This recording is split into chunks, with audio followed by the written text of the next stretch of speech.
Hey everyone, welcome back to the podcast. I'm Mia and I am currently wearing a fake fur cape because today winter is coming.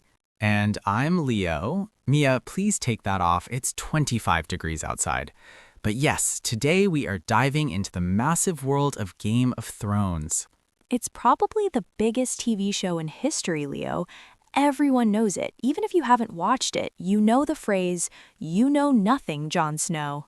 Exactly. For our listeners who want to practice English, this is a perfect topic. It's full of drama, complex characters, and very British accents. Mostly British accents. But let's start with the basics for someone who has never seen it. Leo, in 30 seconds, what is Game of Thrones actually about? Oh, easy. It's basically a giant game of musical chairs, but instead of chairs, it's a very uncomfortable-looking throne made of swords. And instead of music stopping, people, well, they stop living. That's a very dark way to put it, but you're right. It's about 9 noble families fighting for control over the land of Westeros. And while they are all fighting and arguing about who gets to sit on the Iron Throne, there is a giant ice wall in the north with scary ice zombies behind it. The White Walkers. I always felt sorry for the guys guarding that wall. Imagine your job description is stand in the snow and look for blue-eyed monsters. No, thank you. I'd rather be a Lannister. They have all the money. Their motto is a Lannister always pays his debts. My motto is a Leo always forgets where he put his keys. We'll talk about the Lannisters soon, but first, we have to talk about the Starks. They're the good guys, right? Ned Stark is the most honorable man in the world. He is, and that is exactly why he is in a lot of trouble from the very beginning. In the world of Game of Thrones, being a good person is like bringing a knife to a dragon fight. Speaking of dragons, that's where the real fun starts. Daenerys Targaryen, the mother of dragons. She starts with nothing and ends up with 3 giant fire-breathing lizards. That's what I call a career glow-up. I want a dragon, Leo. Imagine the commute to work. No traffic, just flying over the city. Mia, you can't even handle a pet hamster. A dragon would burn the podcast studio in 5 minutes. True, but anyway, the story is so famous because it changed how we watch TV. Nobody was safe. Your favorite character could be eating dinner in one scene and gone in the next.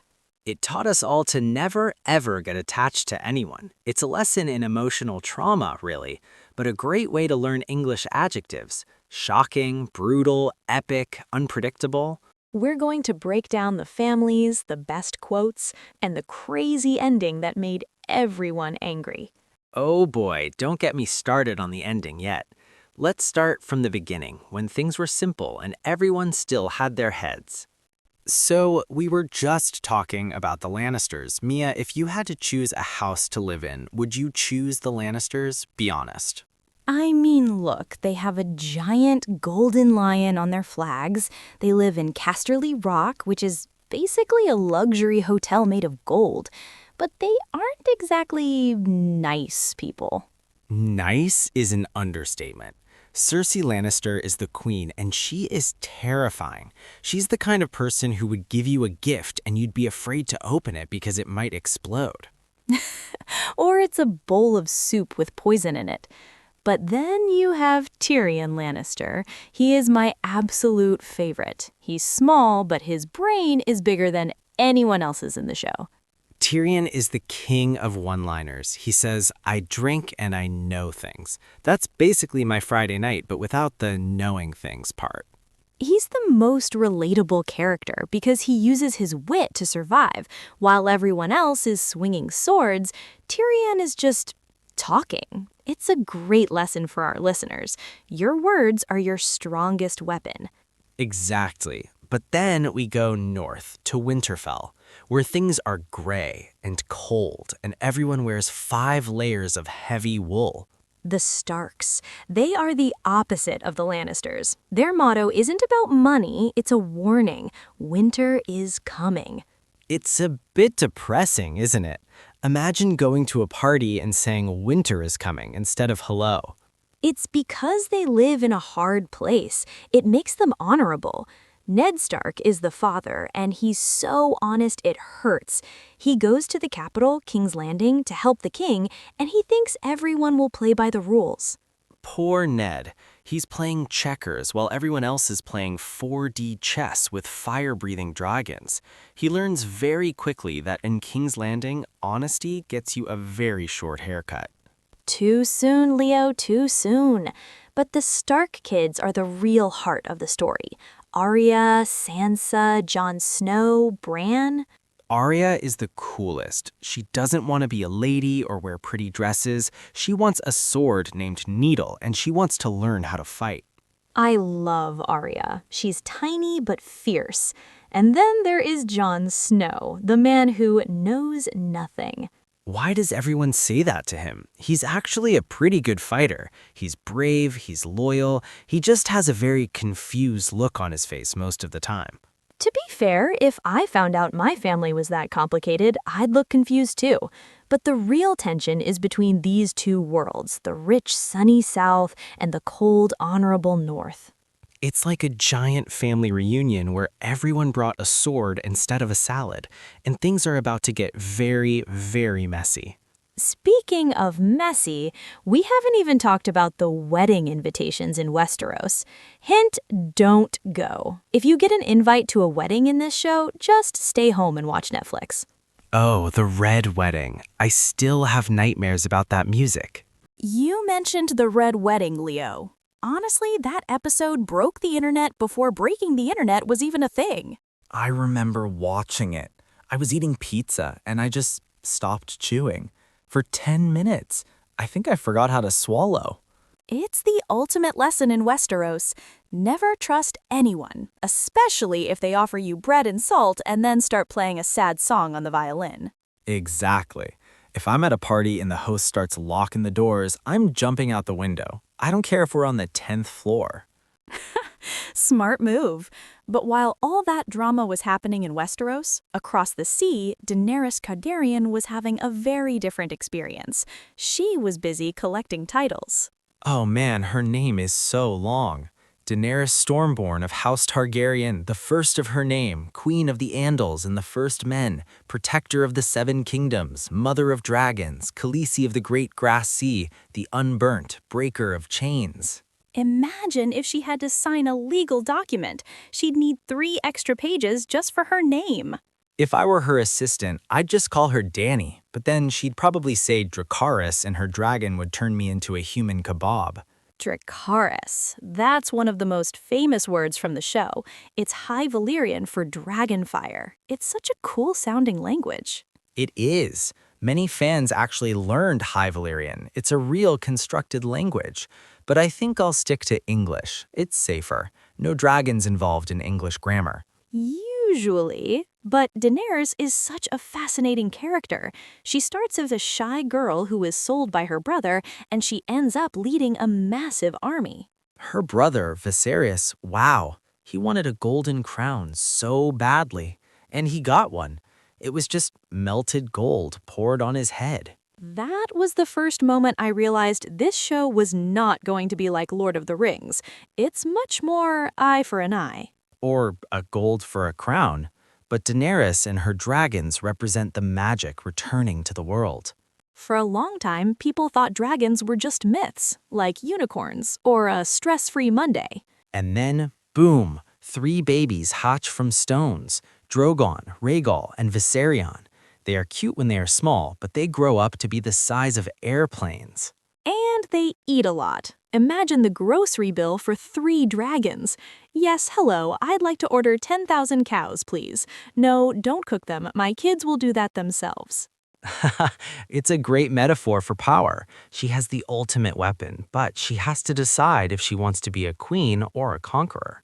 It's a tough choice, but while she's burning things down in the sun, we have to remember the poor guys at the wall. They are literally freezing their toes off. The Night's Watch, the Men in Black, and no, not the ones with Will Smith and aliens.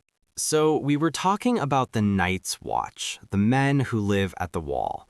Mia, imagine 700 feet of solid ice. It's like living inside a giant freezer. No, thank you. I get cold if someone just opens the refrigerator. But these guys take an oath. They say, I shall take no wife, hold no lands, father no children. It's a very serious commitment. I can't even commit to a gym membership for more than a month, so I would be a terrible crow. That's what they call them, right? Crows, because they always wear black? Exactly, and their job is to protect the world from what's on the other side. People in the South think the White Walkers are just fairy tales. They think it's like stories about the boogeyman. But then we see them, the White Walkers. They are like ice zombies, but with better fashion sense and very blue eyes. They don't talk, they don't eat, they just walk very slowly. They are the slowest villains in history. It took them 7 seasons to reach the wall. I think they stopped for coffee many, many times. That's funny. Maybe they were just enjoying the scenery. But Jon Snow is the one who realizes the real danger. While everyone is fighting for the Iron Throne, he's trying to tell them, hey, guys, there's an army of dead people coming to kill everyone. And nobody believes him. It's like being the only person in a room who realizes the building is on fire, but everyone else is arguing about what color to paint the walls. That's a perfect description of Game of Thrones. But Jon Snow also has a bit of a romance at the wall. Ygritte, the wildling girl. You know nothing, Jon Snow. That is the most iconic line. She was so tough and he was so, well, Jon Snow. She really liked his hair. Everyone likes Jon Snow's hair. It's perfect even in a blizzard. How does he do it? No shampoo, just ice and drama? Maybe it's magic, but Ygritte showed him that the wildlings aren't monsters. They're just people who want to be free. It's a classic enemy to lovers story. Until, it ends badly. Everything ends badly in this show. But we also have Samwell Tarly. He's the real MVP. He's not a fighter, he's a reader. Sam proves that books can save the world. He's the one who finds out how to kill White Walkers with dragon glass. See? Stay in school, kids, or at least stay in the library. It might save you from a zombie apocalypse. The Wall is such a lonely, dark place, but it produces the bravest heroes. And let's not forget the giant wolves, the direwolves. I still want a direwolf, Leo. Leo, a direwolf is the size of a small car. It would eat your sofa in one bite. But it would protect me from the Lannisters. Fair point. But while things are getting freezing in the north, back in the capital, the kings are changing faster than I change my socks. Speaking of kings changing quickly, we have to talk about the golden boy himself, Joffrey Baratheon. Or should I say, Joffrey Lannister? Oh, don't even say his name. I have never seen a character on TV that made me want to throw my shoe at the screen more than Joffrey. He was the ultimate brat.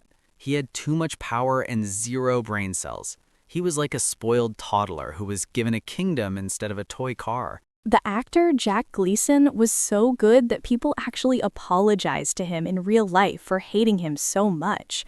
But that's the sign of a great villain. You need someone to root against. And then, just when we thought Joffrey was the worst, the show introduced Ramsay Bolton. That guy made Joffrey look like a friendly neighbor. Ramsay was on another level of evil. He didn't just want power, he wanted to play mind games. The way he treated Theon Greyjoy, that was hard to watch. It really was. It showed us that in Westeros, the monsters aren't just the ice zombies behind the wall. Sometimes the real monsters are the people sitting in fancy castles. Exactly. But while the villains were being terrible, the players of the game were making moves. People like Littlefinger and Lord Varys. Those two are like the gossip kings of Westeros. They know everything. Littlefinger's famous quote, "Chaos is a ladder." He really believed that. He loved it when things went wrong because he could use the confusion to climb higher. I wouldn't trust that man to hold my umbrella in a rainstorm. And Varys, the spider, he had little birds everywhere, spies telling him everyone's secrets. It's basically the medieval version of the internet. Westeros Twitter. But it's interesting because they both came from nothing. They didn't have a famous last name like Stark or Lannister. They had to use their intelligence to survive. That's why I love the dialogue in this show. It's not all clash with swords. It's people sitting in dark rooms, drinking wine and destroying each other with sentences. It's a great way for our listeners to learn persuasion and sarcasm in English. The insults in Game of Thrones are top tier. You know, I would like to die in my own bed at the age of 80 with a belly full of wine. You know the rest of Tyrion's quote. We'll keep it PG, Leo. But as we get closer to the end, all these different stories, the dragons in the east, the zombies in the north, and the politics in the south, they all start to crash together. It's like a massive car crash where you can't look away. Everyone is heading toward one final battle. And the question remains, who will actually sit on that uncomfortable chair? Well, the answer to that question caused a lot of arguments in the real world. Okay, Mia, we are here. The end of the road, the final season. I can feel my blood pressure rising just thinking about it. Oh, Leo, you and millions of other fans. Let's talk about the big battle first. The long night. The living versus the dead. It was so hyped up. It was, but I have one question. Did anyone actually see it? It was so dark. I spent an hour looking at a black screen thinking my TV was broken. Everyone says that. Is it the Night King or just a smudge on my screen? But Arya? Oh, Arya Stark, she really saved the day, didn't she? That was the highlight. A tiny girl with a dagger versus a 1,000-year-old ice monster. Arya for the win. But then things went south. Literally, they went to King's Landing. And Daenerys, our breaker of chains, she heard the bells ringing and she decided, you know what? I think I'll just burn everything today. That was a shock. She went from being the hero to being the Mad Queen in about 10 minutes. I think she just needed a nap and a Snickers bar. You're not you when you're hungry, Dany. It was a very tragic ending for her character. And then Jon Snow? Poor Jon, he had to do the one thing he didn't want to do. He killed the woman he loved to save the world. And after all that drama, all those years of fighting, all those deaths, who becomes the king? A guy who can see the past, the present, and the future, but can't find a comfortable way to sit. Bran the Broken. I don't think anyone had that on their Westeros bingo card. Who has a better story than Bran? Literally everyone, Tyrion. Even the guy who forgot to bring coffee to the set had a better story. You're so better, Leo. But honestly, even if the ending was controversial, the journey was incredible. The music by Ramin Jadawi, the costumes, the acting, it was a masterpiece of television. I agreed. It changed everything. It made fantasy cool for everyone, not just nerds like us. And for English learners, it's a goldmine. You have so many different accents to listen to. Exactly. You have the northern accent of the Starks, the posh King's Landing accent, and whatever accent the dragons have. I think that's High Valyrian for I'm hungry. Well, that's our journey through Westeros. Whether you loved the ending or hated it, Game of Thrones is a story we will be talking about for decades. Definitely. If you haven't watched it yet, go watch it in English. Use the subtitles if you need to, but listen to the real voices. It's the best way to learn. And if you see a dragon, don't try to pet it, just run. Great advice, Mia. Thanks for joining us today, everyone. Keep practicing your English, and remember, a Lannister always pays their... Wait, that's not right. Just say goodbye, Leo. Goodbye, everyone. Winter is finally over. Bye.